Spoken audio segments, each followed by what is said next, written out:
In this quick tutorial, I'm going to show you how to change the currency in Expedia. First, open the Expedia website or app and make sure you're logged in. Next, look at the top right corner of the homepage. You'll see a menu that shows your current region and currency. Click on it and a settings panel will open. Now, in the settings panel, select the currency drop-down and choose the currency you want to use. Your currency will automatically be updated when you choose your region.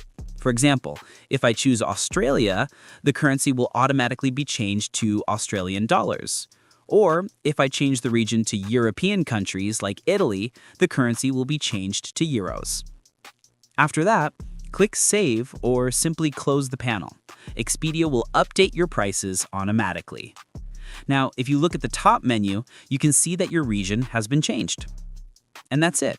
That's how you change the currency in Expedia. Thanks for watching.